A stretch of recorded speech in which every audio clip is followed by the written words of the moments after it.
الحمد لله وكفى وسلام على عباده الذين اصطفى أما بعد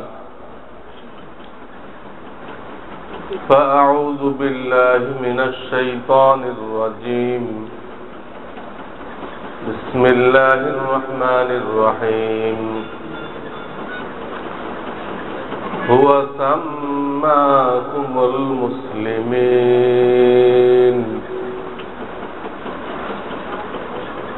فقال رسول الله صلى الله عليه وسلم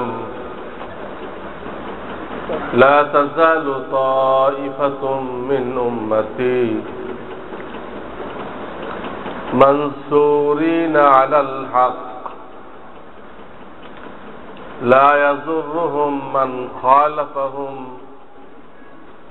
حتى يأتي أمر الله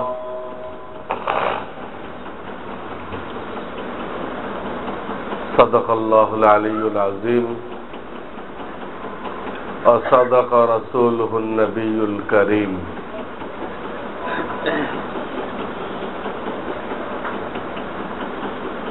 আজকে এক ভাই স্মরণ করায় দিলেন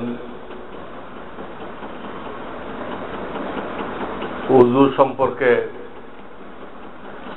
মুযাকারা করার জন্য। আল্লাহ তাআলা ওই ভাইকে জাযায়ে খায়ের দান করেন। তো উযুর আগে আমি দুই একটা ফজিলত বয়ান করতেছি। দাওয়াতুল হকে ছোট ছোট আমলের ফজিলত বলা হয়। এই উম্মতকে আল্লাহ তাআলা শেষ নবী মুহাম্মদ রাসূলুল্লাহ সাল্লাল্লাহু আলাইহি ওয়াসাল্লাম ওসিলায় অনেক ফজিলত দান করেছেন, যার অল্প আমলের দ্বারা অনেক বেশি নেকি পাওয়া যায়। এগুলো আগের কোন উম্মতকে দেওয়া হয় নাই।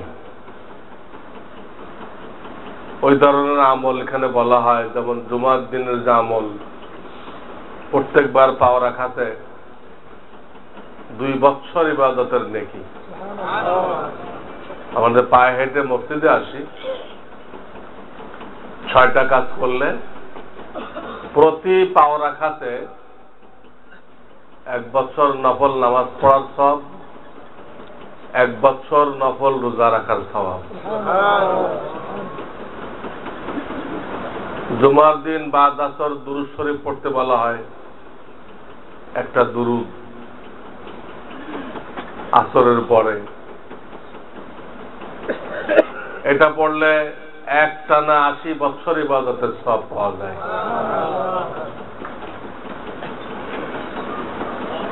আওয়াবিনের নামাজ পড়তে বলা হয়, সুন্নত সহ 6 রাকাত অথবা সুন্নতের পরে ভিন্নভাবে 6 রাকাত, দুটোটাই ঠিক আছে, যার যেটা তৌফিক হয়। সুন্নত সহ 6 রাকাত হইতে পারে, সুন্নত ছাড়া হইতে পারে, সেটা আরো ভালো। এতে একটানা 12 বছর ইবাদত করার সওয়াব হয়। এই ধরনের আরো কিছু ফজিলত আমি বয়ান করতেছি। আল্লাহ আমাদেরকে তৌফিক দান করেন। উযুর শুরুতে বিসমিল্লাহ পড়তে হয়, পড়তে হয় না? এখানে হাদিসে একটা বিসমিল্লাহ আছে, ওই বিসমিল্লাহটা পড়লে হাদিসের কিতাবে আসছে, যতক্ষণ তার এই উযু বাকি থাকবে ততক্ষণ ফেরেশতারা তার জন্য সওয়াব লিখতে থাকবে। সে কোন আমল করুক আর না করুক, অন্য আমল করলে তো ওটা আলাদা, ওটা সব আলাদা। কোন আমল না করলো, এই যে বিশেষ বিসমিল্লাহ সহ সে উযু করেছে, এর জন্য তার নেকি চলতে থাকবে, নেকির মিটার ঘুরতে থাকবে। অথচ সেই বিসমিল্লাহ কঠিন কিছু না, মনে তাহলে কোনো কঠিন একটা বিসমিল্লাহ হবে তা না। সেটা হলেই বিসমিল্লাহি আলহামদুলিল্লাহ বলেন, কঠিন এটা? নবীজির সুন্নত ছোট্ট একটা কিতাব আমার লেখা, ওখানে এটা পাইবেন, এই বিসমিল্লাহ ওখানেও আছে, বিসমিল্লাহি আলহামদুলিল্লাহ। তো আমরা এটা অভ্যাস করি, এখানে বলা হয়, শোনা হয় আমলে পরিণত করার জন্য। এমনি বিসমিল্লাহ পড়লো তো উযুর সুন্নত আদায় হয়ে যাবে, কিন্তু এই ফজিলাতটা পাওয়া যাবে না। সর্বক্ষণ নেকি লেখা হবে, নেকির দাম তো দুনিয়াতে বুঝে আসে না। হাসরের ময়দানে একটা নেকি বেশি হইলে তার গুনাহ মাফ হয়ে যাবে, জান্নাতের ফয়সালা হবে, তখন তো নেকির দাম বুঝে আসবে। আর নেকির দাম বুঝে আসার কারণে তখন কেউ কাউকে পরিচয় দিবে না, নেকির দাম বুঝে আসার কারণে। যদি পরিচয় দিব, যদি নেকি চায়, ভাই তোমার সাথে এত মহব্বত ছিল, একটা নেকির জন্য আমি আটকে গেছি, একটা নেকি আমাকে দাও। আর এ চিন্তা করো যে একটা দিয়ে আমাদের দেওয়ার একটা শর্ট পড়ে যায়। ওই দিন এই যে ওলামায়ে কেরাম নেকির কথা বলে বারবার, নেকি নেকি নেকি, এখন তো কোনো কদর হয় না, কিন্তু একদিন কদর হবে, সেদিন আফসোস হবে। তো এই একটা দোয়া বলা হলো, এই দোয়া পড়ে আমরা উযু করি।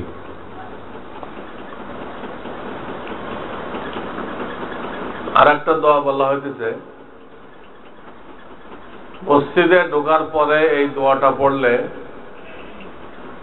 আল্লাহ তাআলা একদিনের জন্য তাকে শয়তানের হামলা থেকে হেফাজত করেন। শয়তান তাকে বড় কোনো ক্ষতি করাইতে পারবে না, চেষ্টা করলেও পারবে না। আল্লাহ তার হেফাজতের দায়িত্ব নিয়েছেন। এটা মসজিদে ঢোকার পরে পড়তে হয়, এটা আপনারা আমার সাথে একটু পড়েন। আউযু বিল্লাহিল আযীম ওয়া বিওয়াজহিহিল কারীম ওয়া সুলতানিহিল কাদীম মিনাশ শাইতানির রাজীম। এই দোয়া চারটে বাক্য আছে এখানে, ইনশাআল্লাহ আপনাদের মুখস্থ হয়ে যাবে। আবার বলি, আউযু বিল্লাহিল আযীম ওয়া বিওয়াজহিহিল কারীম ওয়া সুলতানিহিল কাদীম মিনাশ শাইতানির রাজীম।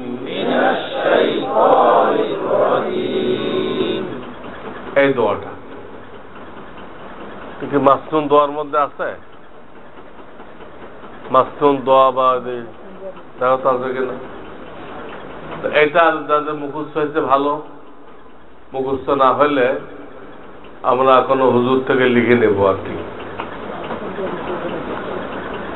সূরা ইখলাসের একটা ফজিলত বলতেছে, সূরা ইখলাস। একজন আনসারী সাহাবী, ওনার নাম হলো হযরত মুআবিয়া ইবনে মুআবিয়া, হযরত মুআবিয়া ইবনে মুআবিয়া লাইসি আল আনসারী।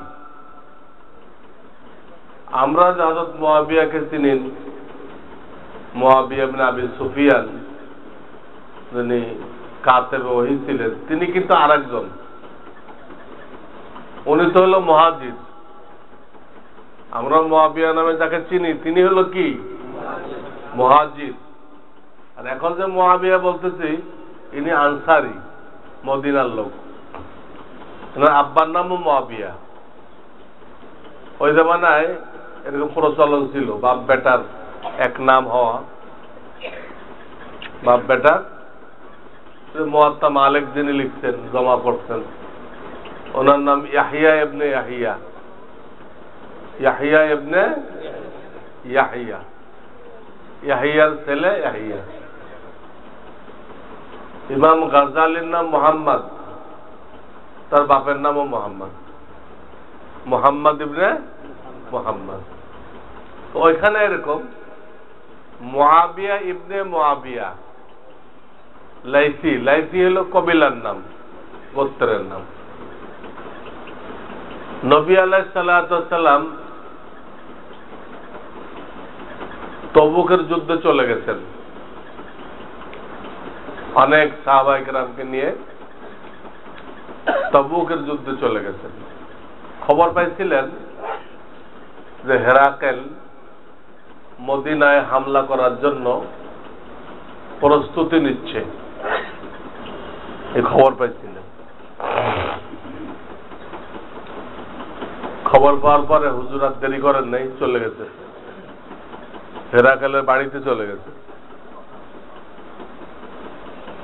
পরে তারা এরকম ভয় পাইছে তাদের আর দেখাই যায়নি। হুজুরের তো জিহাদের পলিসি এরকম ছিল। তারা প্রস্তুতি নিচ্ছে, খবর পাইছে, প্রস্তুতি নেওয়ার আগে হুজুর তাদের এলাকায় চলে গেছে। যেমন গজওয়ায়ে বনুল মুস্তালিক, গজওয়ায়ে বনুল মুস্তালিক এটা একটা যুদ্ধ, তারা প্রস্তুতি নিচ্ছিল। নবী আলাইহিস সালাতু ওয়াস সালাম খবর পাইছেন।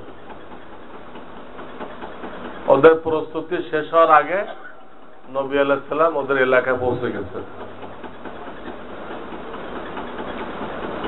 যে জিহাদ শুরু করে দিয়েছে।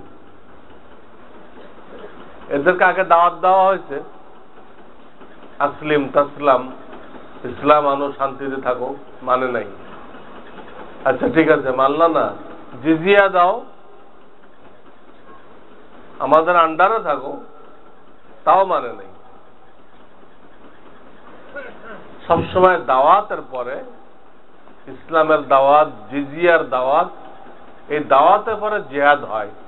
সরাসরি হঠাৎ করে কোথাও জিহাদ হয়নি, সবাইকে হুজুর সুযোগ দিচ্ছেন। যখন প্রমাণিত হয়েছে যে তারা মুসলমান হবে না, অন্যদের জন্য তারা বাধা, আম পাবলিকদের ইসলাম গ্রহণে বাধা, এই বাধা সরানোর জন্য জিহাদ করছে। তো হুজুরে বনুল মুস্তালিকে চলে গেছেন, তারা সব দাওয়াত অস্বীকার করেছে, ওখানে জিহাদ করছে। তাদের তো প্রস্তুতি শেষ হয় নাই, অল্পক্ষণের মধ্যে হেরে গেছে। হেরে গেলে বহু লোকজন, অনেকে পালাই গেছে, কেউ কতল হয়ে গেছে, আর ধরা পড়ছে অনেক, ধরা পড়ছে অনেক। তো ওই গোত্রের নেতা যে ছিল, তার যে বিবি জুয়াইরিয়া, হযরত জুয়াইরিয়া রাদিয়াল্লাহু তাআলা আনহা, ইনি গনিমত বন্টনে একজনের ভাগে পড়ছিলেন, একজন সাহাবীর ভাগে পড়ছিলেন। ভাগে পড়লে তার সাথে উনি চুক্তি করতেন,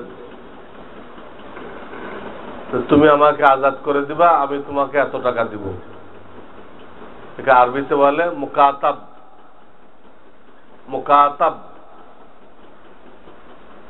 এই কাজটার নাম মুকাতাবা। এত টাকা তোমাকে দিব, এই চুক্তিতে তুমি আমাকে আজাদ করে দাও। ওই সাহাবীও রাজি হয়ে গেছে, এত টাকা দিলে তুমি মুক্ত।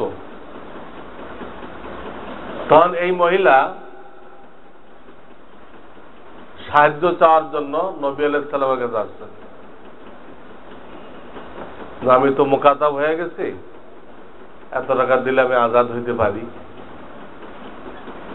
তা আপনি আমাকে একটু সহযোগিতা করেন। তখন নবী আলাইহিস সালামের কাছে আল্লাহর পক্ষ থেকে ইঙ্গিত এসে গেছে,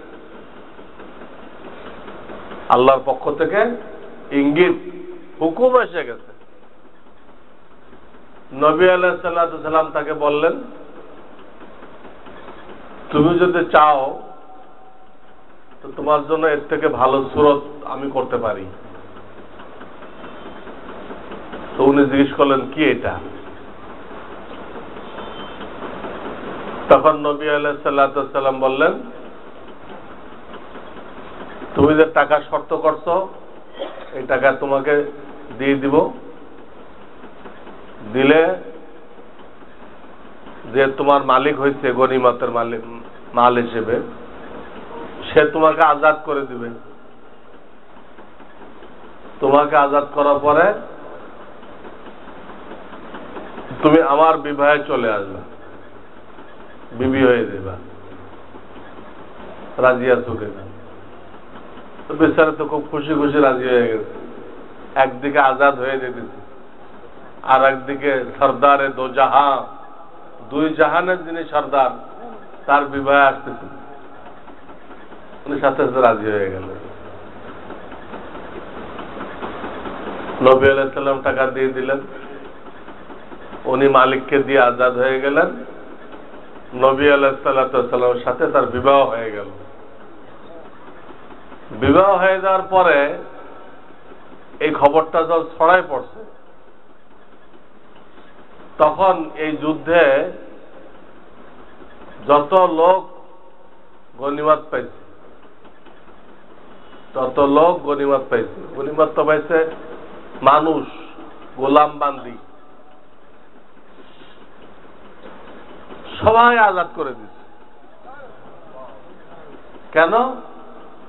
যে আমরা যাদেরকে গোলাম বান্দি হিসেবে পাইছি, এরা সকলেই নবীজির বিবি, আমাদের আম্মাজান হযরত জুয়াইরিয়া রাদিয়াল্লাহু তাআলা আনহার আত্মীয় স্বজন।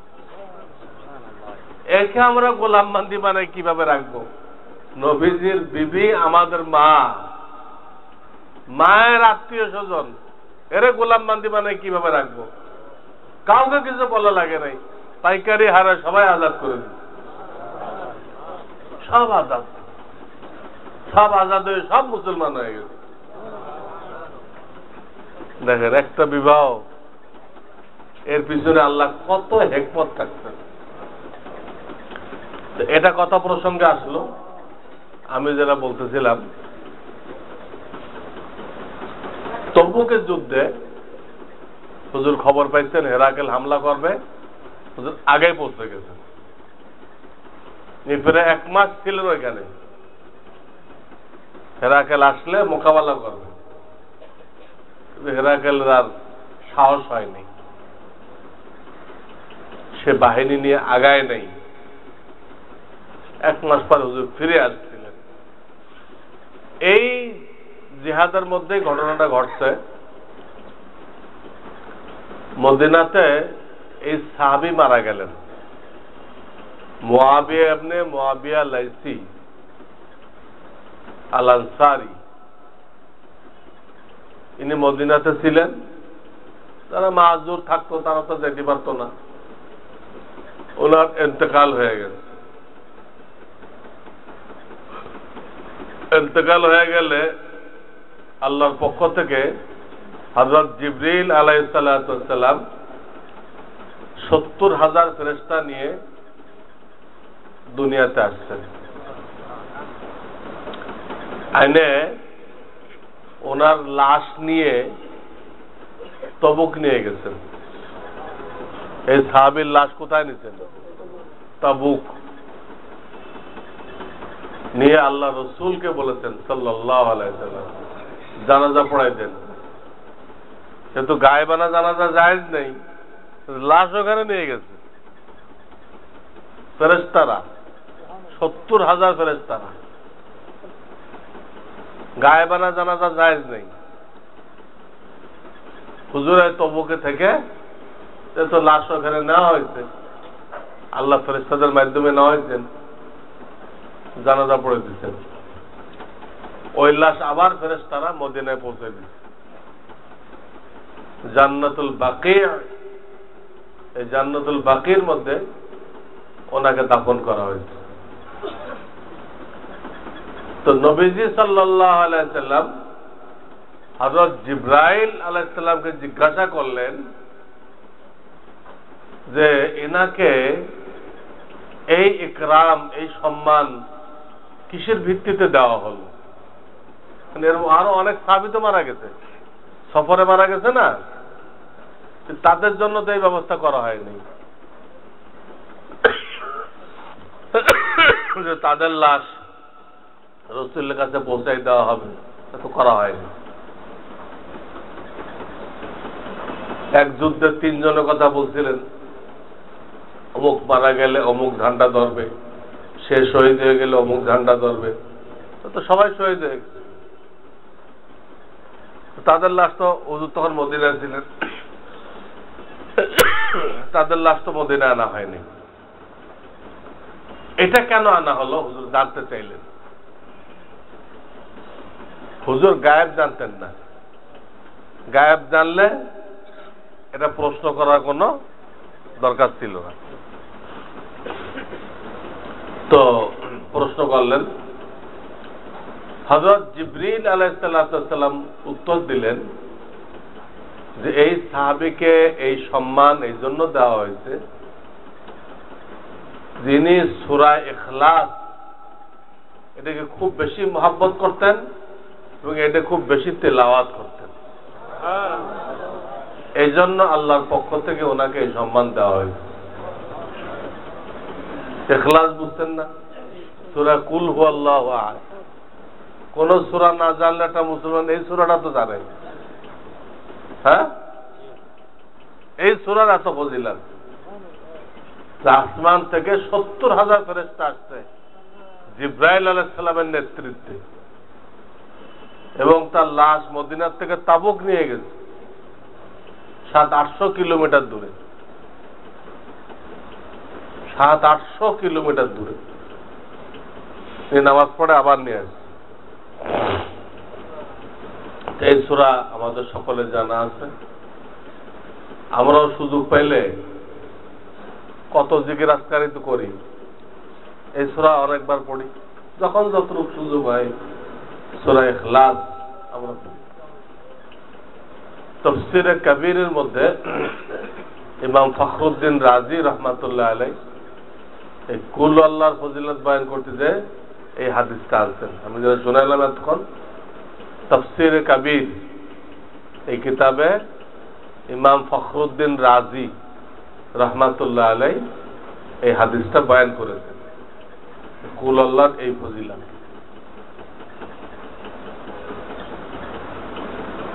আর একটা দোয়ার কথা বলতেছি, এটাও খুব ফজিলতের দোয়া। একবার হযরত ফাতেমাতুজ জাহরা রাদিয়াল্লাহু তাআলা আনহা, হযরত আলী রাদিয়াল্লাহু তাআলা আনহু, ওনাদের পরিবার সারাদিন না খাওয়া, কোনো খাওয়ার ব্যবস্থা হয়নি। হযরত আলী রাদিয়াল্লাহু তাআলা উনি মেহনত করতেন, ওই দিন কোনো মেহনত পান নাই। উনি পরামর্শ দিলেন হযরত ফাতেমাতুজ জাহরা রাদিয়াল্লাহু তাআলা আনহাকে, তুমি নবীজির কাছে সাল্লাল্লাহু আলাইহি সাল্লাম যাইতে পারো, নবীজি সাল্লাল্লাহু আলাইহি সাল্লামের কাছে যাইতে পারো, কোন একটা ব্যবস্থা হইতে পারে। উনিও প্রস্তাবটা ভালো মনে করলেন,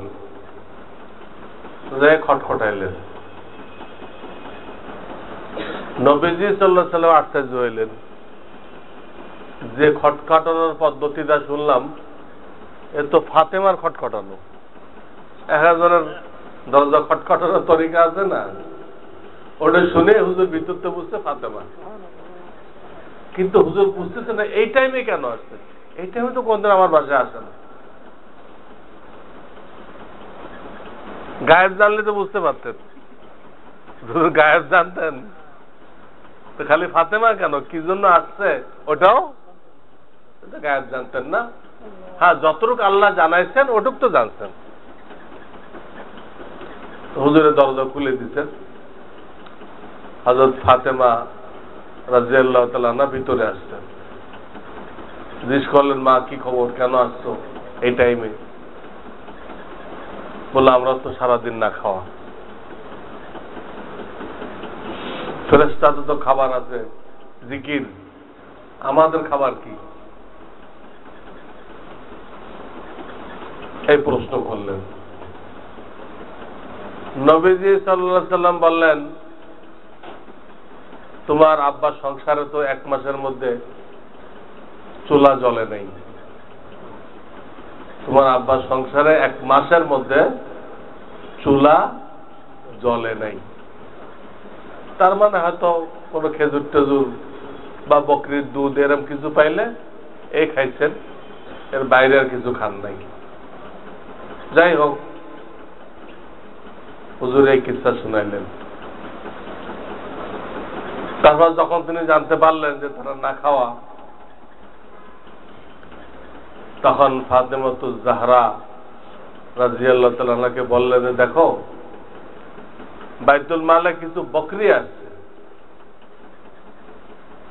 তুমি চাইলে এখান থেকে 5টা বকরি আমি তোমাকে দিতে পারি। বাইতুল মালের থেকে 5টা বকরি, 5টা ছাগল আমি তোমাকে দিতে পারি। আর যদি চাও আমি তোমাকে 5টা বাক্য শেখাই দিতে পারি, যেগুলো একটু আগে আসমান থেকে জিবরিল আলাইহিস সালাম আসছিলেন, আমাকে শিক্ষা দিয়ে গেছেন। ওই 5টা বাক্য তোমাকে শেখাই দিতে পারি, কোনটা নেবা? বকরি নিলে বকরি নিয়ে যাও, তাহলে এটা আর চেও না। আর এই 5টা বাক্য যা আমাকে শেখাই দিয়ে গেছে জিবরাইল আলাইহিস সালাম আসমান থেকে নাযিল হয়ে, এটা রাসূলকে শেখানো হয়, কত ফজিলত! এটা ফজিলত বয়ান করে শেষ করা যাবে না, এত ফজিলত। তো তুমি এটাও নিতে পারো।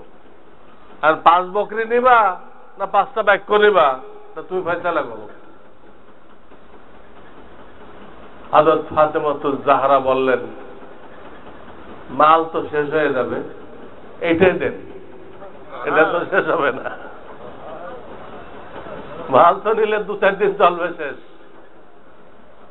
আর খাওয়া তো আল্লাহ কোন একটা জরুরত করবেই, আল্লাহ তো না খাওয়াই রাখবে না। কিন্তু এইটা তো পাওয়া যাবে না। কিন্তু আপনি, জিবরাইল আপনাকে শিক্ষা দিয়ে গেছে, ওটা আপনি আমাকে শিখাই দেন। জিবরাইল আলাইহিস সালাম শিখাই দিয়ে গেছে। তখন নবী আলাইহিস সালাম শিখাই দিলেন, তার মেয়ে ফাতেমাতুজ জাহরা রাদিয়াল্লাহু তাআলা আনহাকে ওই 5টা বাক্য শিখাই দিলেন। আপনাকে শিখতে জানে না? হ্যাঁ, সবাই। আল্লাহ, হায়াতুস সাহাবার মধ্যে এই ঘটনা পাইবেন।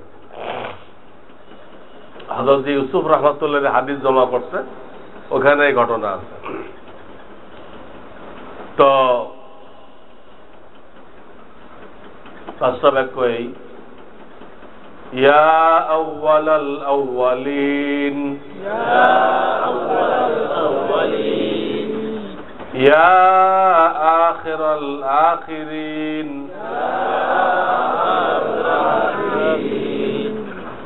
ইয়া যাল কুওয়াতিল মাতিন,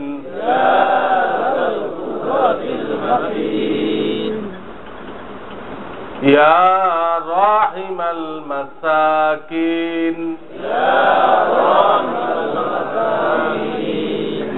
ইয়া আরহামার রাহিমিন।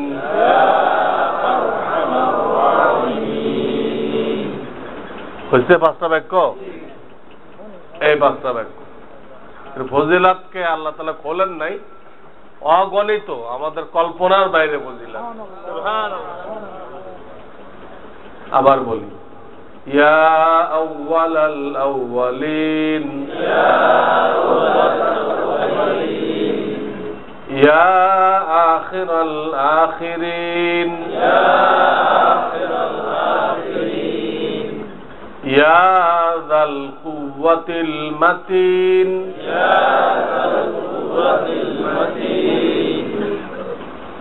ইয়া রাহিমাল মাসাকিন, ইয়া আরহামার রাহিমিন।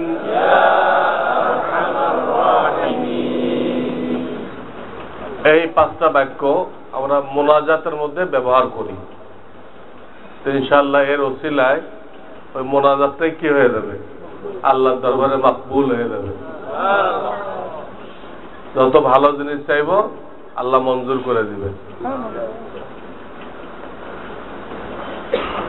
হযরত মূসা আলাইহিস সালাতু ওয়াস সালাম একবার আল্লাহকে বললেন যে আল্লাহ, আমি আমার তাওরাত কিতাবের মধ্যে একটা উম্মতের আলোচনা পড়লাম, তারা সর্বোত্তম উম্মত হবে। কি উম্মত? এবং তারা মানুষদেরকে নেক কাজের দিকে দাওয়াত দিবে, অন্যায় কাজ থেকে বিরত থাকার জন্য দাওয়াত দিবে, অন্যায় কাজ থেকে বিরত থাকার দাওয়াত দিবে। আমার দরখাস্ত ওই উম্মত আমার উম্মত হয়, ওই উম্মত যেন কে হয়? সর্বোত্তম উম্মত। আল্লাহর পক্ষ থেকে উত্তর আসলো যে না, ওইটা তো হযরত আহমদ সাল্লাল্লাহু আলাইহি সাল্লামের উম্মত। রাসূলের এক নাম মুহাম্মদ আর এক নাম আহমদ। ইনজিলে রাসূলুল্লাহকে আহমদ বলা হয়েছে, এজন্য ঈসা আলাইহিস সালাম তার উম্মতকে বলে গেছে, আমি তোমাদেরকে একজন নবীর সুসংবাদ দিচ্ছি, তিনি আমার পরে দুনিয়াতে আসবেন, ইসমুহু আহমদ। সূরা সব পড়েন না আপনারা? وإذ قال عيسى ابن مريم يا بني إسرائيل إني رسول الله إليكم ومبشرا برسول, আমি তোমাদেরকে একজন রাসূলের সুসংবাদ দিচ্ছি। মুবাশশিরাম বিরাসূল ইয়াতি মিন বাদি, যিনি আমার পরে দুনিয়াতে আসবেন, ইসমুহু আহমদ, তার নাম কি হবে? আহমদ। সেটা আল্লাহ বললেন যে ওটা তো আহমদের উম্মত, তুমি এটা পাইবা না। উনি আবারও বলেন, আল্লাহ, আমি তওরাতে একটা উম্মতের কথা পড়লাম, এই উম্মত দুনিয়াতে সবার শেষে আসবে, কিন্তু বেহেশতে যাবে সবার আগে। এটা আমার উম্মতের মধ্যে করে দেন। না, এটা তো আহমদের উম্মত, এটা তুমি পাইবা না। উনি আবার বললেন, ইয়া আল্লাহ, আমি একটা উম্মতের সন্ধান পাইলাম আমার তাওরাত কিতাবে, যে একটা উম্মত আসবে যারা তোমার কালামকে মুখস্থ পড়বে, তোমার কালামকে মুখস্থ পড়বে।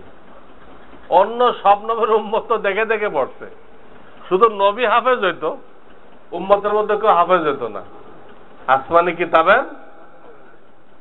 এই উম্মত, তারা তাদের অনেকেই মুখস্থ পড়বে, কোনো কিতাব লাগবে না। সেটা আমার উম্মত থেকে করে দেন। এটা উনি দোয়া করলেন। আল্লাহ বলেন, না, এটা তো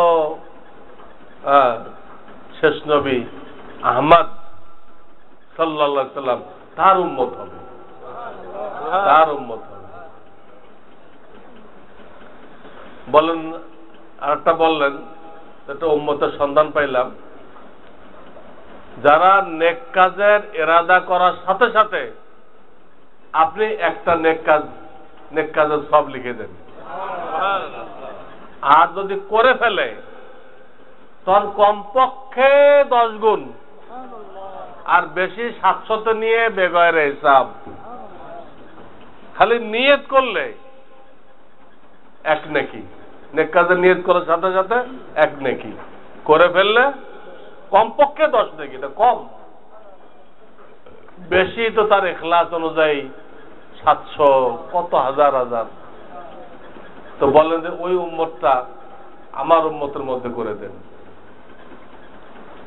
আল্লাহ একই উত্তর দিলেন যে না, এত উম্মতে আহমদ তারা এটা পাবে। তখন হযরত মূসা আলাইহিস সালাম আফসোস করলেন, ইয়া লাইতানি কুনতু মিন আসহাবে মুহাম্মাদিন সাল্লাল্লাহু আলাইহি ওয়াসাল্লাম, কত ভালো হতো আমি শেষ নবীর সাহাবীদের মধ্যে থেকে একজন হইতাম। ইয়া লাইতানি কুনতু মিন আসহাবে মুহাম্মাদিন সাল্লাল্লাহু আলাইহি ওয়াসাল্লাম। তাফসীরে ইবনে কাসিরের মধ্যে এই হাদিস খানা নিয়ে আসছে। তাফসীরে ইবনে কাসির, তিনি বহুত বড় মুহাদ্দিস ছিলেন। যত লোক তাফসীরের কিতাব লিখছে তার মধ্যে এনার থেকে বড় মুহাদ্দিস আর কেউ ছিল না। তিনি হাদিস আনার অর্থ হলো সহিহ হাদিস, সহিহ হাদিস।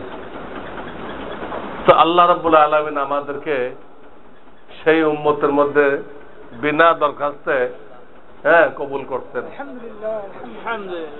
যে নবীর উম্মত হওয়ার জন্য, সাহাবী হওয়ার জন্য মূসা আলাইহিস সালাম আল্লাহর কাছে ফরিয়াদ করলেন। মূসা আলাইহিস সালাম আল্লাহর কাছে কি করলেন? ফরিয়াদ করলেন। তা আমাদের কাছে এর কতটুকু মূল্যায়ন হয়েছে? আমাদের বিনা দরখাস্তে সেই নবীর উম্মত হতে পারলাম, এবং নবী না হয়ে নবীওয়ালা কাজের সুযোগ পাইলাম। দাওয়াত তো নবীওয়ালা কাজ, যেহেতু আর কোন নবী আসবেন না, আর কোন নবী আসবেন না, এই জন্য নবী না হয়ে আমরা নবীওয়ালা কাজের সুযোগ লাভ করেছি। এই জন্য এই কাজটা আমাদের উপরে ফরজ করে দেওয়া হয়েছে।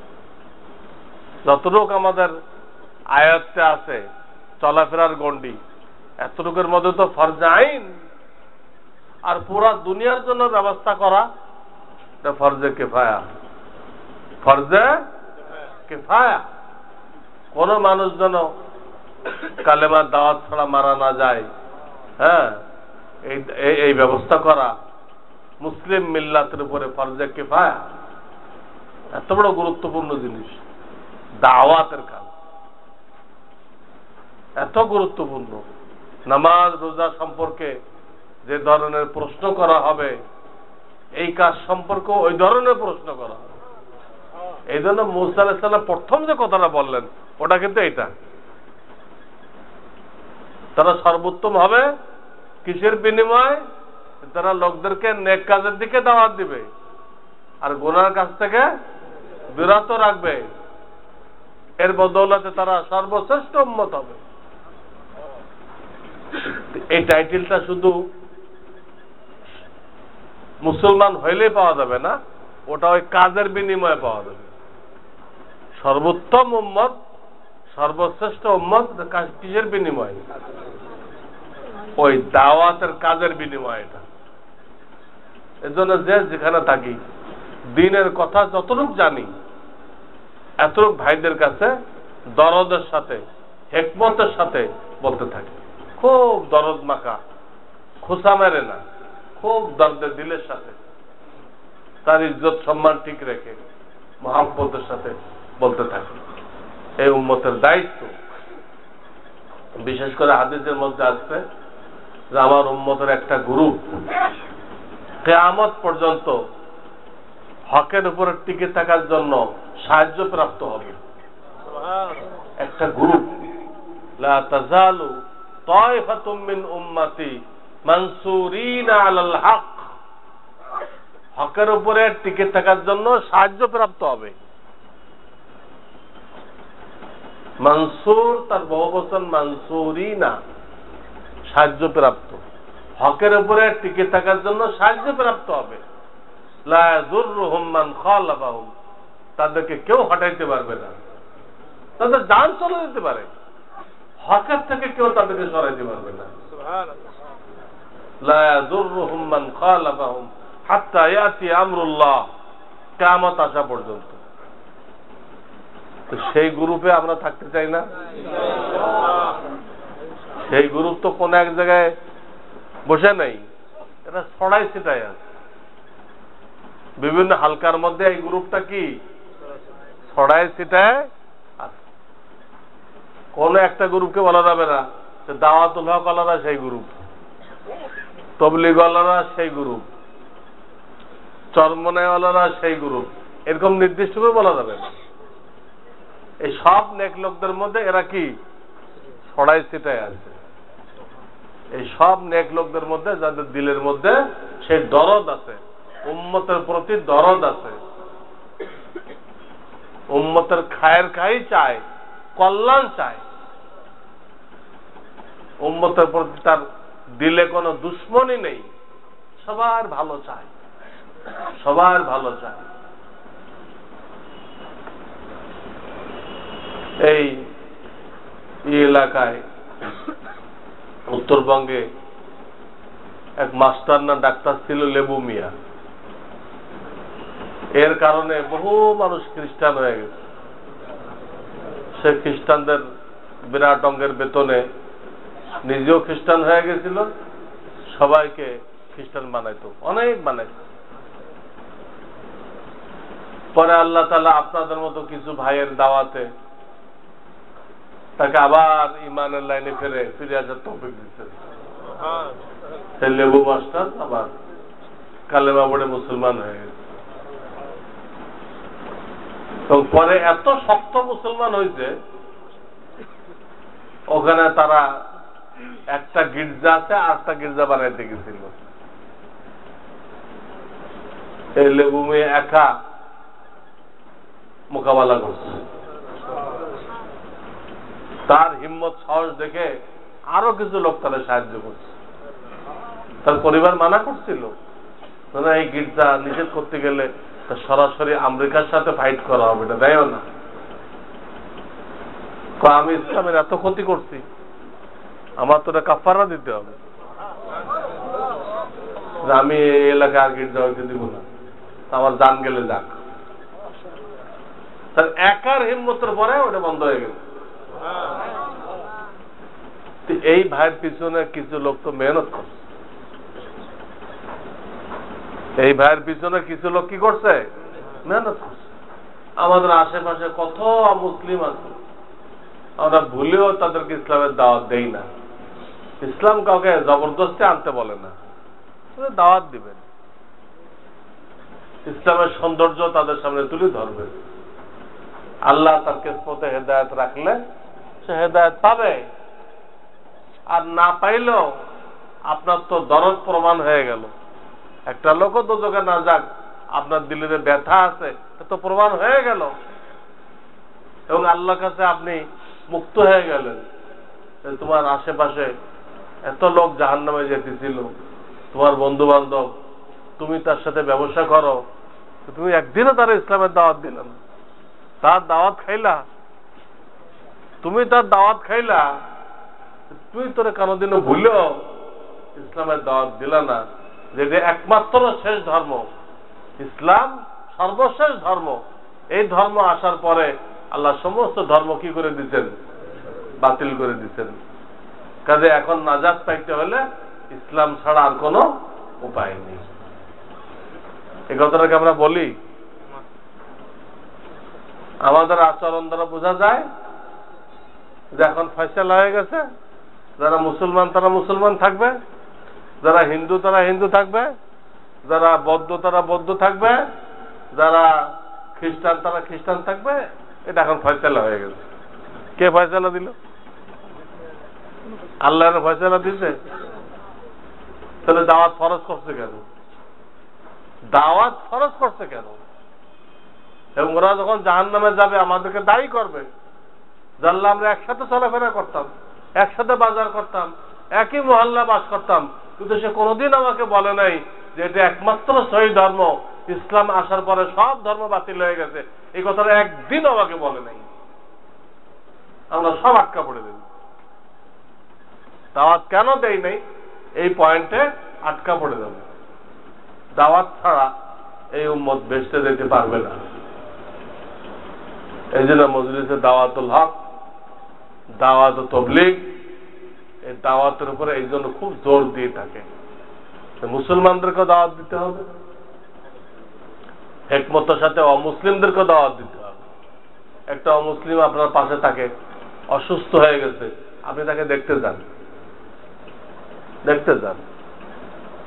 আপনি কুরবানি করছেন, আপনি অমুসলিমের জন্য কিছু কুরবানির গোশত হাদিয়া পাঠান। যাকাত অমুসলিমকে দেওয়া যায় না, ফিতরা অমুসলিমকে দেওয়া যায় না, কিন্তু কুরবানির গোশত দেওয়া যায়।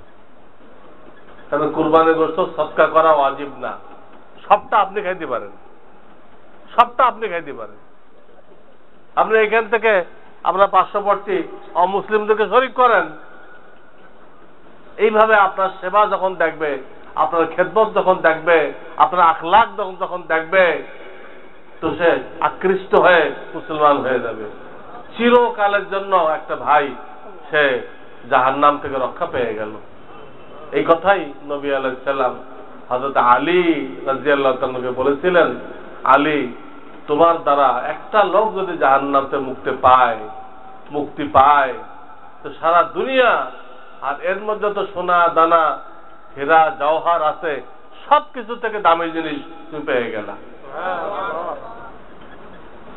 আল্লাহ আমাদেরকেও হিকমতের সাথে, মহাব্বতের সাথে, দর্দের দিলের সাথে দাওয়াত দেওয়ার তৌফিক দান করে। তো আমি উযু সম্পর্কে কিছুটা বলতেছি। উযু করার সুন্নত তরিকা এই যে আমরা সম্ভবপর হইলে, এটা মুস্তাহাব, কিবলামুখী হয়ে বসবো।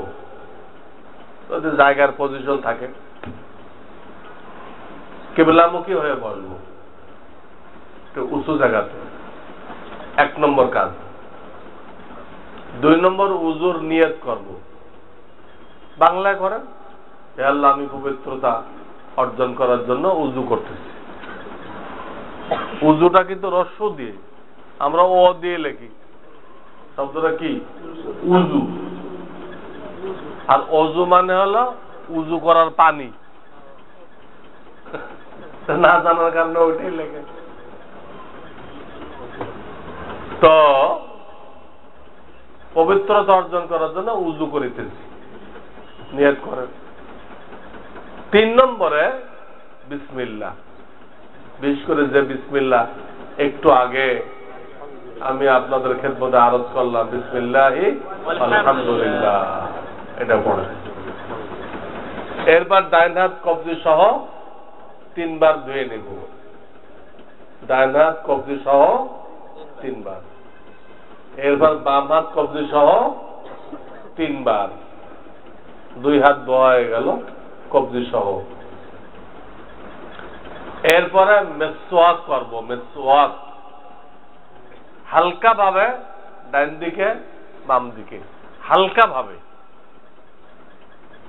এরপরে যেটা এহতেমামের সাথে করব, এটা আগে ডান পরে বাম, কিন্তু তরিকা হলো মেসওয়াকটাকে বা ব্রাশটাকে দাঁতের গোড়া থেকে আগার দিকে নিয়ে আসবে। এটাই মোল্লা আলী কারি মিরকাতের মধ্যে লিখছেন। দাঁতের গোড়া থেকে, প্রত্যেক পাটিতে গোড়া থেকে আগার দিকে আনবে। মেসওয়াকটা কিন্তু 2 দিকে চলবে না। গোড়ার দিকে নেওয়ার সময় এমনি নিব, গোড়ার থেকে আগার দিকে আনার সময় মেসওয়াকটা দাঁতের উপর লাগায় টান দিব। এইভাবে ডান পাশ বাম পাশ, দাঁতের উপর, দাঁতের ভিতর, জিহ্বা, তালু, উপরে তালু, এই সব জায়গায় মেসওয়াক করা হাদিসে প্রমাণিত। তা আমরা মেসওয়াক করব, উযুর সাথে মেসওয়াক করে নিব। মেসওয়াক করার পরে 3 বার কুলি করব, 3 বার কুলি। রোজাদার না হলে একবার অন্তত শেষবার গড়গড়া সহ করব। একবার কিভাবে করব? গড়গড়া সহকারে।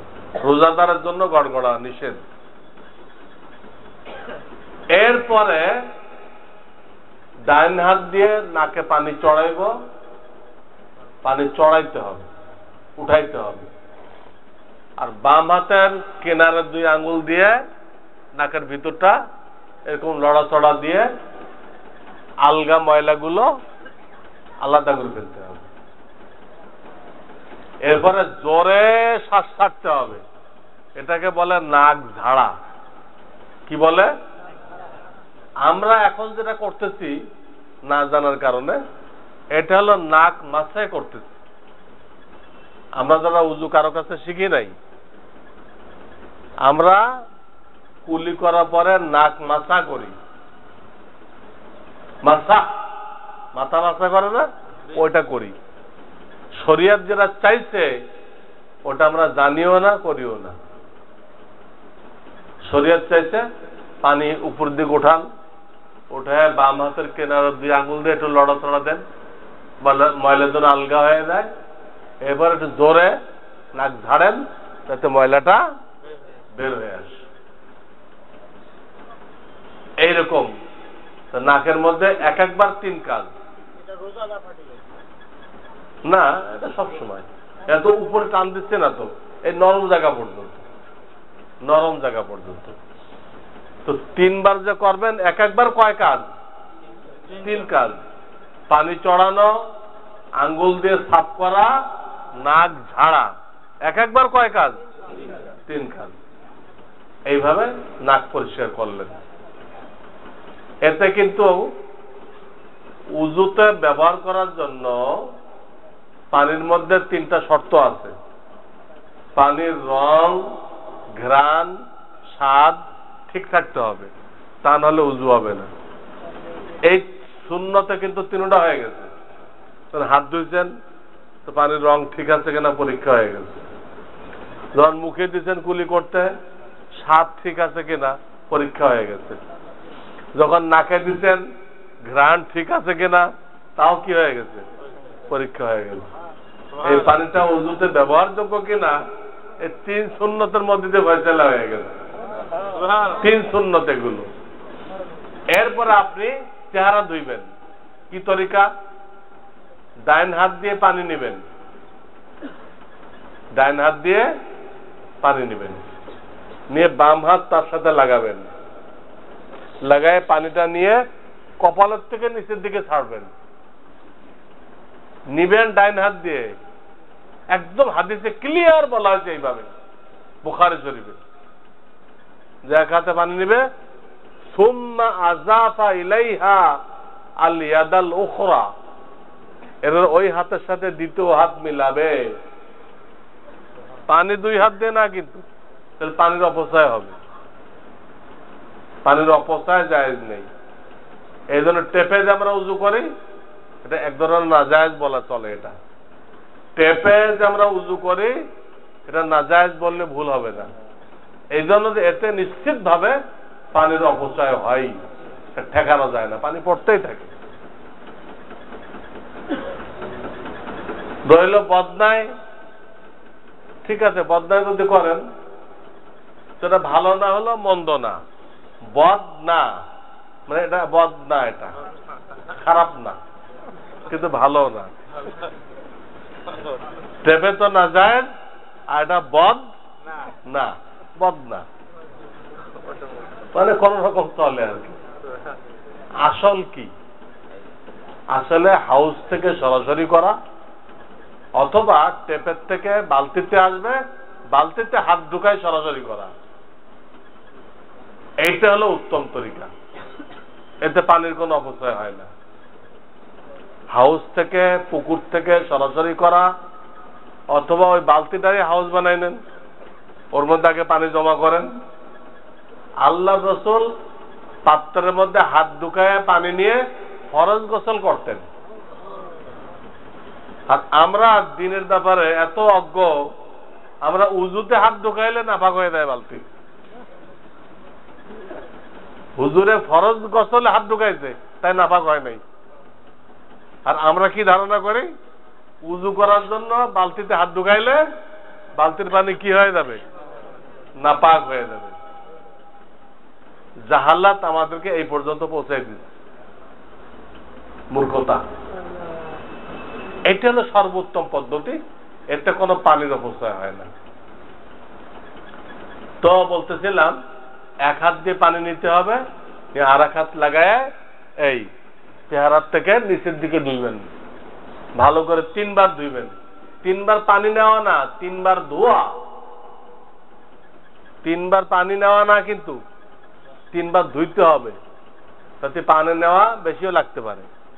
কোন একবার এমন ভাবে পানি নিচ্ছেন যে পুরা চেহারা ধোয় নাই, বাকিটুক ধুইতে আবার কি লাগলো, আর একবার পানি লাগলো, তো 4 বার পানি নেওয়া হলো। কিন্তু ধুইছেন কয়বার? 3 বার। তো চেহারা ধুইতে হবে।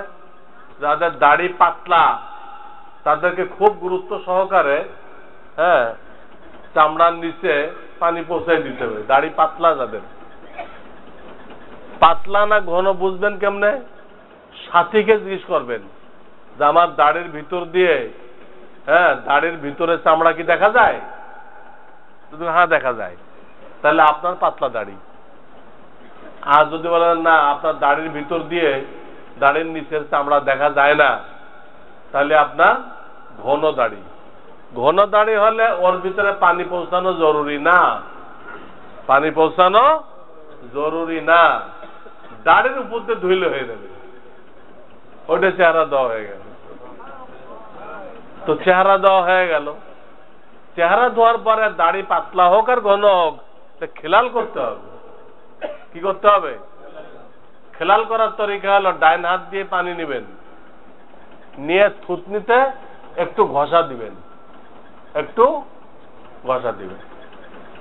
ঘষা দিয়ে আঙ্গুলগুলো প্রথম ডাইন দিক দিয়ে ঢুকাবেন, ডাইন পাশ থেকে, এটা সামনের দিক থাকবে। পরে মাঝখান দিয়ে ঢুকাইবেন, এই মাঝখান দিয়ে ঢুকাইবেন। পরে ডাইন সাইড বাম সাইড দিয়ে ঢুকাইবেন। পানি কিন্তু একবার নিচ্ছেন, নিয়ে ঘষা দিচ্ছেন, ঘষা দিয়ে আঙ্গুল কিভাবে ঢুকাইছেন দেখতে পেতেছেন? তাকবীরে তাহরিমার সময় হাত যেমনে থাকে, দাড়ি খেলাল করার পরে হাত কি হবে? ওইরকম হবে। এটা না দেখাই দিলে আপনি খেলাল বুঝবেনই না। আপনি খেলাল বুঝবেন উল্টা, কি দাড়ি খেলাল, এ তো দাড়ি আশ্রানো হলো, খেলাল হলো না। এইভাবে সহিভাবে খেলাল করতে হবে। আরেকটা কথা বলে রাখি, উযুর শুরুতে বিসমিল্লাহ, শেষে কালেমায়ে শাহাদাত, মাঝখানে যে কোনো জায়গায় একটা দোয়া পড়তে হবে। উযুর মাঝখানে যে কোনো স্থানে আপনার মনে চায় একটা দোয়া পড়তে হবে। আমার সাথে পড়েন, আল্লাহুম্মা গফির লি যামবি, আল্লাহুম্মা গফির লি যামবি ওয়া ওয়াসসি' লি ফি দারি, ওয়া বারিক লি ফি রিজকি। এই দোয়াটা, আল্লাহুম্মা গফির লি যামবি ওয়া ওয়াসসি' লি ফি দারি ওয়া বারিক লি ফি রিজকি। যারা বলে যে ইসলামে শুধু পরকালের কথা বলা হয়েছে, দুনিয়ার সুখ শান্তির কথা বলা হয় নাই, অনেকে মনে করে কিনা, তাদেরকে আমি এই দোয়াটার অর্থের দিকে লক্ষ্য করতে বলবো। তাদেরকে আমি এই দোয়াটার অর্থের দিকে লক্ষ্য করতে বলবো। এটা প্রথম বলতে, আল্লাহ আমার গুনাহ খাতাকে মাফ করে দাও, 2 নম্বরে বলা হয়েছে আমার ঘরকে প্রশস্ত করে দাও, ঘরকে প্রশস্ত করে দাও। 3 নম্বরে বলা হয়েছে আমার রিজিকে বরকত দাও। হুজুরে মাল বাড়ানোর দোয়া শিখান নাই কোনো জায়গায়, বরকত চাইতে করছেন।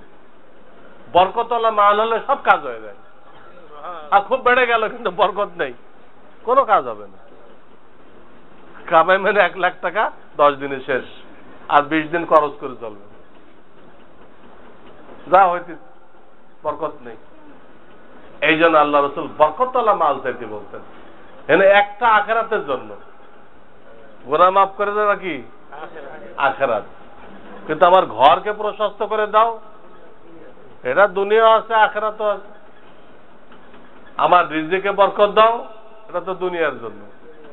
তাহলে কি শুধু আখেরাত বলা হলো না দুনিয়া বলা হলো? এই কথা তো ভুল। ইসলাম খালি আখেরাত শেখায়, দুনিয়ার কিছু নেই, দুনিয়ার কোনো মজা নেই, এটা ভুল কথা না? এই একটা দোয়া মাঝখানে পড়তে হবে। প্রত্যেক অঙ্গ ধোয়ার যে দোয়া বিভিন্ন বইতে পাওয়া যায়, ওইটা কিন্তু সুন্নত না। ওটা কি না? সুন্নত না।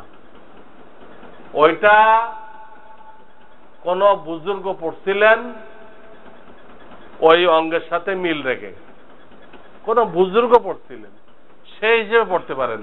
সুন্নত মনে করলে গুনাহ হবে। সুন্নত মনে করলে বিভিন্ন বইতে পাইবেন।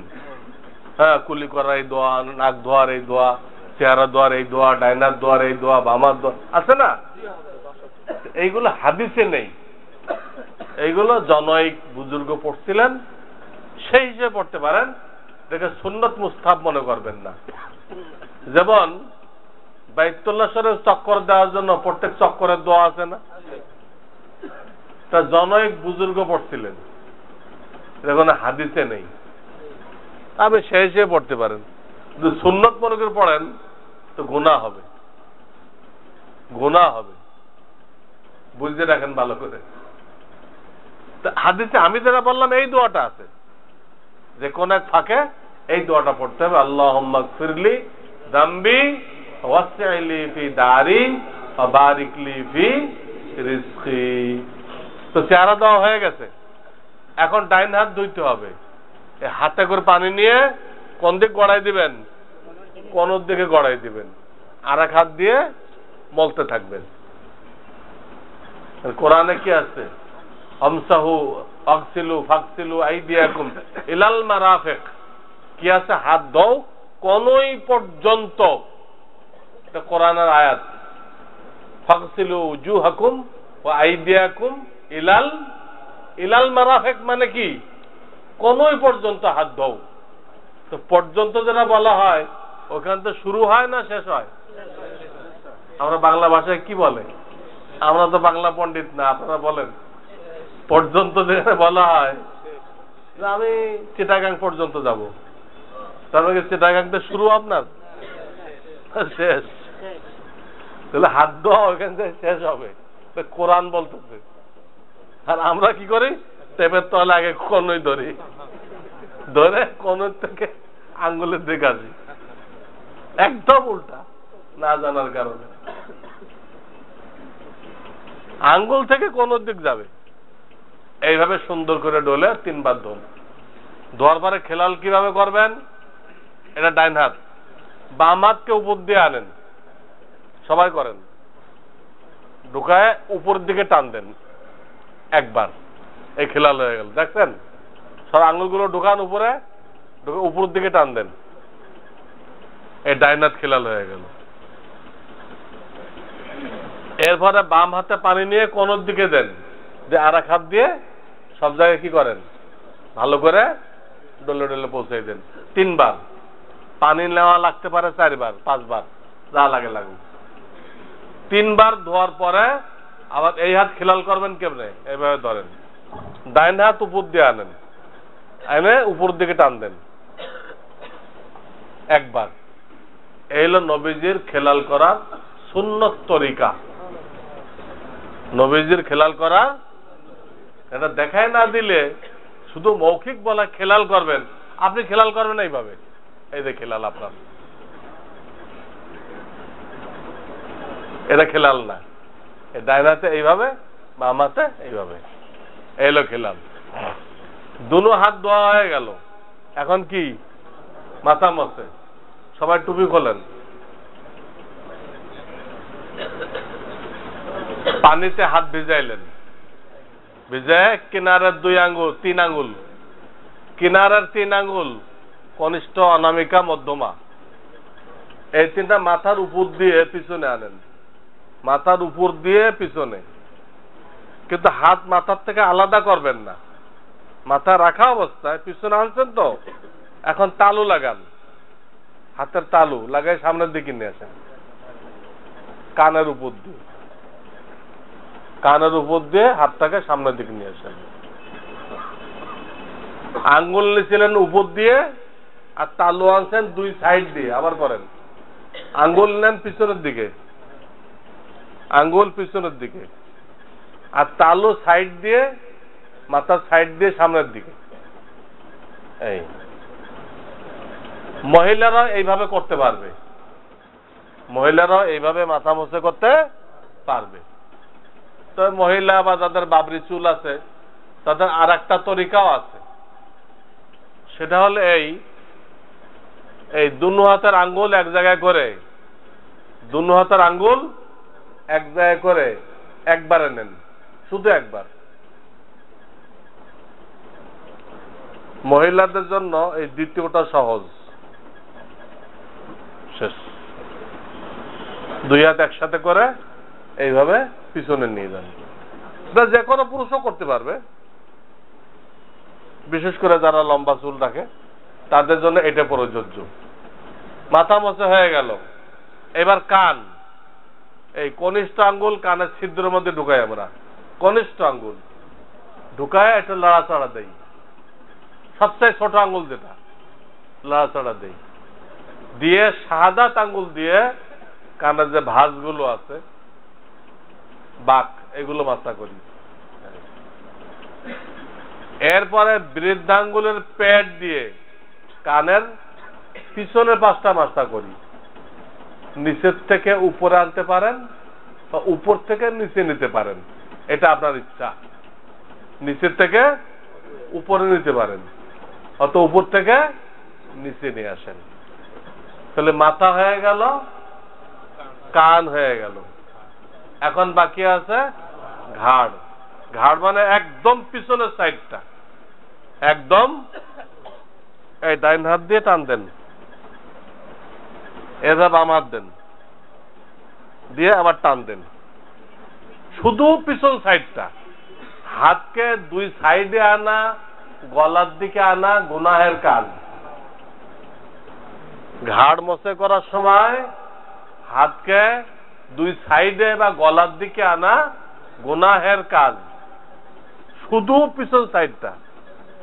2 হাত একসাথে দেওয়া ঠিক না, তাহলে মূল যেটা মাথা করতে গেছে ওইটাই শুকনো থাকবে, মাঝখানটা কি থাকবে, শুকনো থাকবে। এদের আগে ডাইন হাত দেন, তারা বাম হাত দেন। হাদিসের মধ্যে আছে উযু করার সময় যে গর্দান মাসে করলো, আল্লাহ তার গর্দানকে জাহান্নাম থেকে মুক্ত করে দিল। এলাউ সুনানে এই হাদিস পাইবেন। গর্দান মসে করার সময় এই ফজিলত, উযুতে গর্দান মসে করলো, আল্লাহ তার গর্দানকে জাহান্নাম থেকে কি করলেন, মুক্ত করে দিলেন, গর্দান হয়ে গেল। এখন ডাইন পাও ধুইতে হবে, আঙ্গুল থেকে পানি ঢালতে আরম্ভ করবেন, আর এক হাত দিয়ে ধুইবেন, ডাইন হাত দিয়ে ঢালবেন। ডাইন হাত বাম হাতের ব্যবহার শিখতে হবে, এটাই শরীয়ত। ডাইন হাত বাম হাতের ব্যবহার প্রত্যেকটা জায়গায়, উন্নত মানের কাজে ডাইন হাত, নিম্নমানের কাজে বাম হাত। দোকান থেকে জুতাও কিনছেন, এক জোড়া স্যান্ডেল কিনছেন, আবার 1 প্যাকেট বিস্কুটও কিনছেন, কোনটা কোন হাতে নেবেন? ডাইন হাতে বিস্কুটের প্যাকেট, বাম হাতে জুতা, কিন্তু এটা এম.কম বিকমে এই মশলা নেই। এম.কম বিকমের বইতে এই মশলা কিন্তু নেই। এটা ওলামায়ে কেরাম থেকে শিখতে হবে। ডাইন হাত বাম হাতের ব্যবহার নবীজি কি শিখাইছেন? পানি ঢালাটা তুলনামূলক উন্নত মানের কাজ, আর ডলে ডলে ময়লা সাফ করা নিম্নমানের কাজ। ডাইন হাত দিয়ে পানি ঢালবে, বাম হাত দিয়ে ডলে ডলে ধুইবে। আঙ্গুল থেকে কোন দিকে? গোড়ালির দিকে। ধোয়া হয়ে গেল 3 বার। এখন আঙ্গুল খেলাল করতে হবে। খেলালের জন্য এই বাম হাতের কনিষ্ঠ আঙ্গুল নির্দিষ্ট। বাম হাতের কনিষ্ঠ আঙ্গুল নির্দিষ্ট। কিভাবে খেলাল করবেন? একদম কনিষ্ঠ আঙ্গুল যে ওর ফাঁকে ঢুকান সবাই। ডাইন পায়ের কনিষ্ঠ আঙ্গুল ওখানে ঢুকান, ঢুকায় একটু বাঁকা করে উপর দিকে টান দেন, হয়ে গেল। তারপরেরটার মধ্যে ঢুকান, কনিষ্ঠ পরের ফাঁক, দুই আঙ্গুলের ফাঁক ওখানে ঢুকাই দেন, ঢুকায় উপর দিকে টান দেন, উপরের দিকে। দেখতে পাইতেছেন?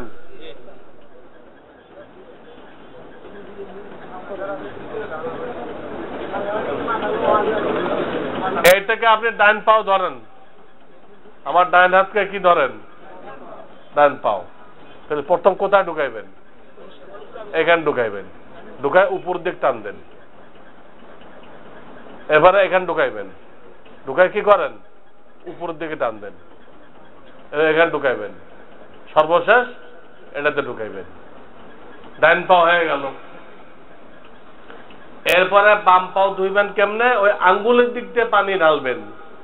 তাহলে কোন দিকে আসবেন? গোড়ালির দিকে। তো ডাইন হাতে ঢালবেন, বাম হাতে কি করবেন? ধুইবেন, ডলে ডলে মলে মলে ধুইবেন। 3 বার ধোয়া হয়ে গেল। পানি বেশিও নেওয়া লাগতে পারে। ধোয়া লাগবে কয়বার? পরিপূর্ণ ধোয়া 3 বার। হ্যাঁ, পানি যদি শর্ট থাকে, সফরে পানি শর্ট থাকে, তখন 2 বার ধন। 2 বার ধোয়ার মতো পানিও নেই, 1 বার ধন। 1 বার ধোয়া হলো ফরজ,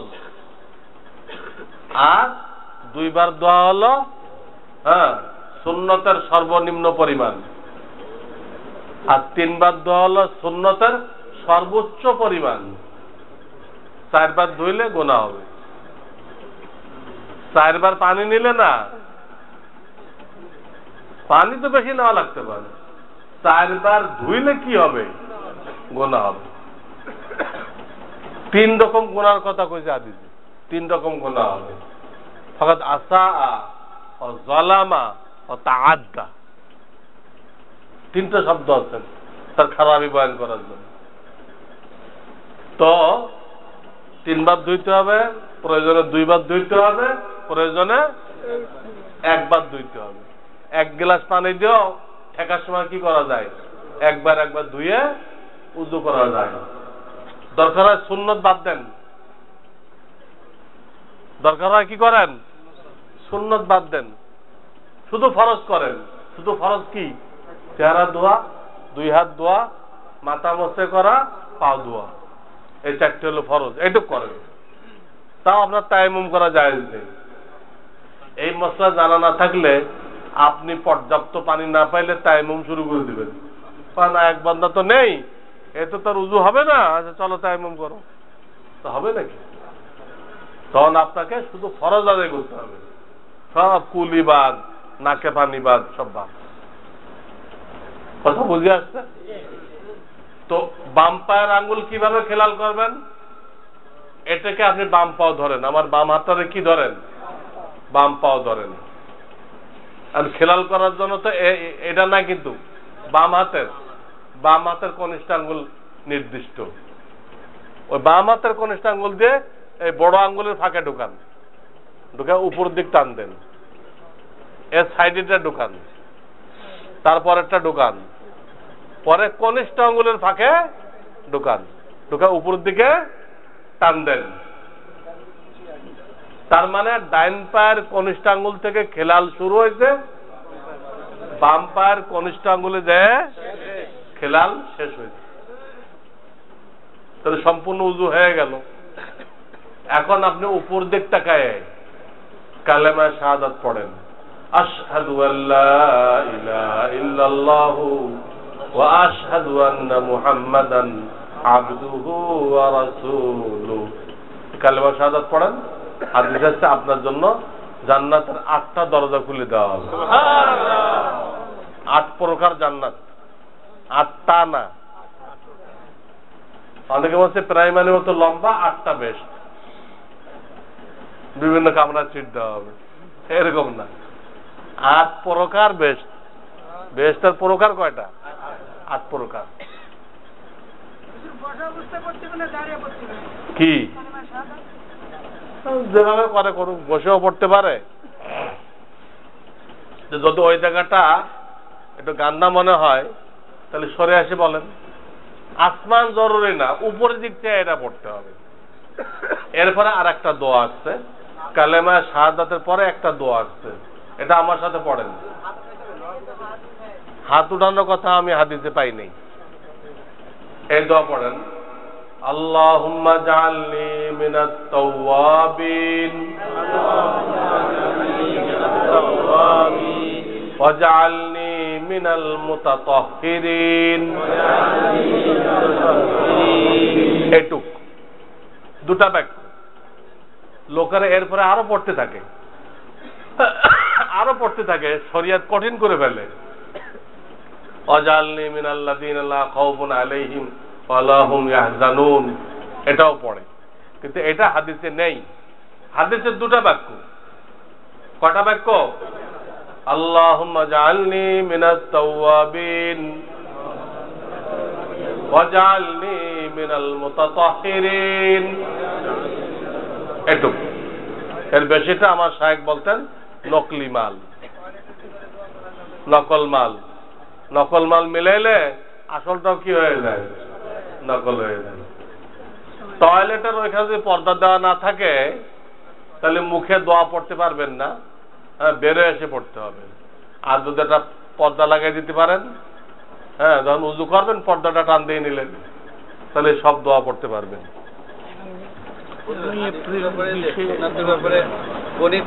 চার আঙ্গুল ধোয়া এবং এদিকে পায়ের টাকনুর উপরে কিছু ধোয়া। 4 আঙ্গুল ধোয়ার কোনো কথা নেই কিতাবে, আছে কোনই সহ। তো কোন সহ 2 তাহলে একটু বেশি হবে, সে একটু কোনো পরিমাণ বলা হয়নি না।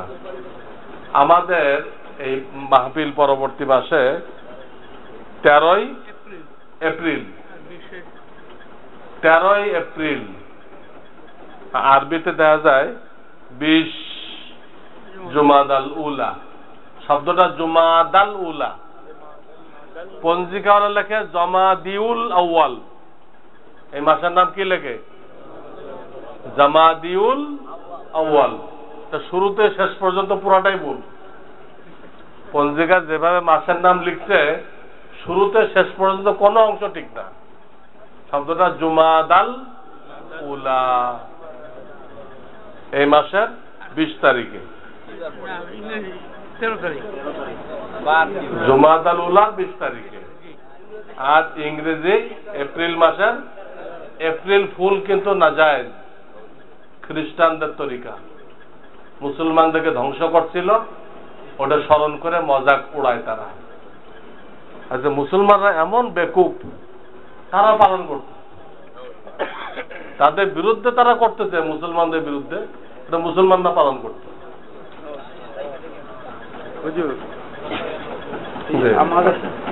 আমাদের এইখানে যে আমরা অনেক সময় অজু করি, অজু করবার গেলে পানি শর্ট হয়ে যায়। আমরা ওই সময় যদি একটা পানি, যে পানিটা একজনের লাগে, ওই পানিটা যদি 3 জন অজু করতে পারবো যদি একবার দুই। এই কিন্তু আমাদের খেয়াল নাই, পানি কিন্তু হাউজে নাই। পানি হাউজে না থাকলে একবার ধুয়ে উজু করবে, যাতে সবাই উজু করতে পারে। হাউজে পানি নেই, লোক বেশি, কি করবে?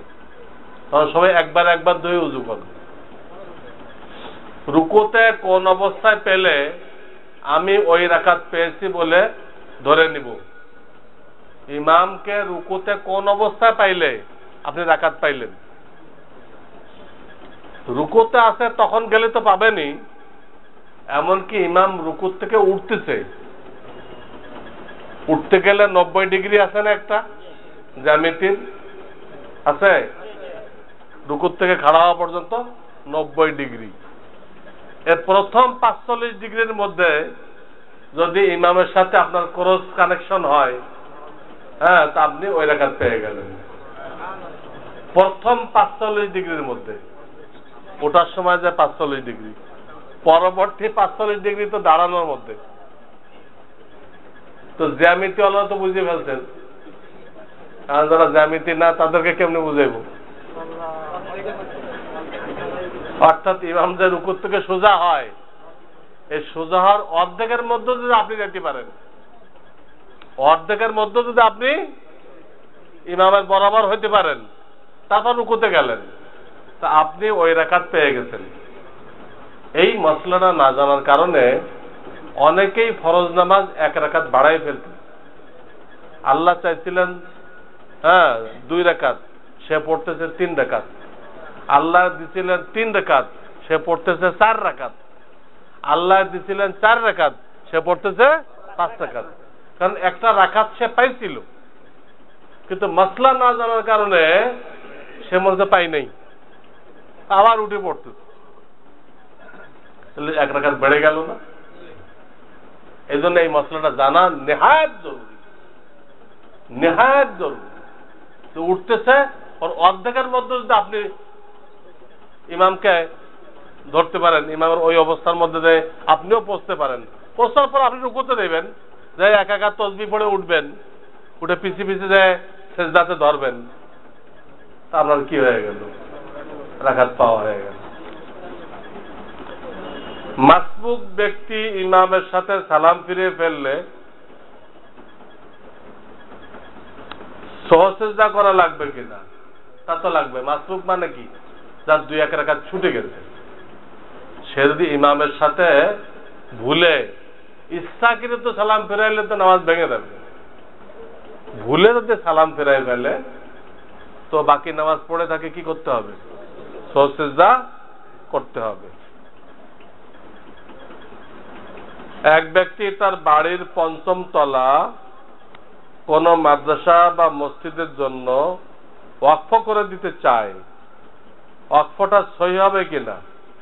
হ্যাঁ, সহি হবে, অধিকার আছে, শরিয়াতেও জায়েজ আছে। একজন মহিলা মোহর বাবদ 4 ভরি স্বর্ণ অলংকারের মালিক, এছাড়া যাকাত যোগ্য অন্য কোনো সম্পদ তার নেই। তার স্বামী তাকে প্রতি মাসে হাত খরচের জন্য 1000 টাকা দেন, যা তার ব্যক্তিগত কাজে ব্যয় হয়ে যায়। প্রশ্ন হলো, তার ওই অলংকারের যাকাত আদায় করতে হবে কিনা? শুধু 4 ভরি অলংকারের তো যাকাত আসে না, কিন্তু ওই যে খরচের টাকা দেয়, এই টাকা যদি কিছু না কিছু বেঁচে যায়, তার হাতে থেকে যায়, তখন কিন্তু যাকাত আসবে। তখন কি হবে? তখন আর 4 ভরি ধরা হবে না, 4 ভরির দাম ধরা হবে। 4 ভরির দাম ধরার পরে যদি 52.5 তোলা রূপার দামের সমান হয় তো যাকাত আসবে। এই জন্য যদি মোটো টাকা না থাকে তো যাকাত আসবে না, আর হাত খরচ থেকে কিছু টাকা যদি থাকে তো যাকাত আসবে। তো আমাদের সকলে জানা থাকা উচিত, আল্লাহ মহিলাদেরকে চাকরি বাকরি করার দায়িত্ব দেয় নাই। মহিলারা মানুষ গড়ার কারখানা, তারা শুধু মানুষ জন্ম দিবে না, মানুষ গড়বে, ফেরেশতার থেকে ভালো মানুষ বানাই দিবে। তা আপনি চাকরিতে লাগাইলে সে ফেরেশতার থেকে ভালো মানুষ কখন বানাবে? তার এনার্জি তো অফিসে ব্যয় হয়ে গেল। এই যে কোনো সময় আপনাদেরকে বলছি কিনা মহিলাদের দায়িত্ব বলছি, এখানে বলা হয়েছে কিনা? আজ কোনো সময় মনে করে দেন আমাকে, মা বোনদেরকে আল্লাহ তাআলা কি কাজের জন্য সৃষ্টি করছে, আর আমরা না বুঝে কোন কাজে লাগাই দিচ্ছি, এটা একসময় বলা হবে ইনশাআল্লাহ। এই ব্যাপারে পর্চাও আছে এখানে, মুসলিম মা বোনদের দায়িত্ব কর্তব্য। এই পর্চা নিয়ে আপনার মা বোনদেরকে দেন, এবং তারা কি ধরনের ভুল করে এর পর্চা আছে। আমরা কি ধরনের ভুল করি পুরুষরা, এরও পর্চা আছে। আমরা আমাদের ভুল ঠিক করি, তারা তাদের ভুল ঠিক করুক। এখানে ফতোয়া বিভাগে নানান ধরনের পর্চা আছে, দ্বীনি পর্চা, জমির রেকর্ডের পর্চা না, দ্বীনি পর্চা। এগুলো নাম জানবেন, সংগ্রহ করবেন।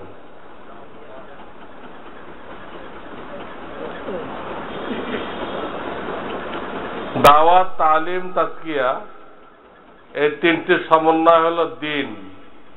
কথাটা কি সত্য? যদি হয় তাহলে ওই তিনটি জিনিস কি একসাথে আমল করব? হ্যাঁ, একসাথে তো করতে হবে। হ্যাঁ, দাওয়াতের জন্য সময় বের করবেন, তালিমের জন্য সময় বের করবেন, তাজকিয়ার জন্য সময় বের করবেন, একই সাথে তিনটা করতে হবে। তাজকিয়া মানে আত্মশুদ্ধি। আমাদের অন্তরে জন্মগতভাবে 10টা রোগ আছে।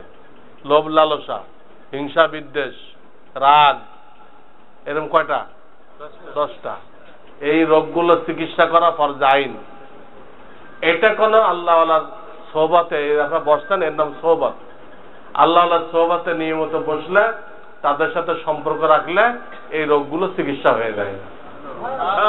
আপনার রাগ কন্ট্রোলে আসবে, আপনার কারোর জন্য হিংসা লাগবে না, আরো দোয়া করবেন। একজন লোক মিশনারিতে চাকরি করেন, তার কাজ গির্জা বানানো, তার দান মসজিদ মাদ্রাসায় কতটুকু গ্রহণযোগ্য, এবং সে মসজিদ মাদ্রাসা কমিটির সভাপতি হতে পারে কিনা। গির্জা বানানো যার কাজ, সে মসজিদ মাদ্রাসার সভাপতি হতে পারে না, এবং তার এই ইনকাম জেনে শুনে আমরা কোনো দিনের কাজে নেব না, এটা সে প্রকাশ করলো না। তখন খুঁজে বের করা আমাদের দায়িত্ব না, তো জানা থাকলে নেওয়া হবে না। তাকে ওই কাজ থেকে ফেরাই আনার জন্য, তারপরে মানসিক চাপ সৃষ্টি করার জন্য তার কোনো দানও নেওয়া হবে না। হ্যাঁ, তাকে মসজিদ মাদ্রাসার সেক্রেটারি কেন, সাধারণ পদও দেওয়া হবে না, এবং তার মৃত্যুর পরে কোনো ভালো লোক তার জানাজায় শরীক হবে না, নিম্ন শ্রেণীর লোক তারা পড়ে দেবে। সুবহানাল্লাহ ওয়া বিহামদিহি, সুবহানাল্লাহ। আল্লাহুম্মা সাল্লি আলা মুহাম্মাদিন নাবিয়্যিল উম্মি ওয়া আলা আলিহি ওয়া সাল্লিম তাসলিমা। ربنا لا تزغ قلوبنا بعد إذ هديتنا وهب لنا من لدنك رحمة إنك أنت الوهاب. يا أول الأولين يا آخر الآخرين يا ذا القوة المتين يا راحم المساكين يا أرحم الراحمين. ربنا تقبل منا إنك أنت السميع العليم وتب علينا إنك أنت التواب الرحيم. سبحان ربك رب العزة عما يصفون وسلام على المرسلين الحمد لله رب العالمين. آمين برحمتك يا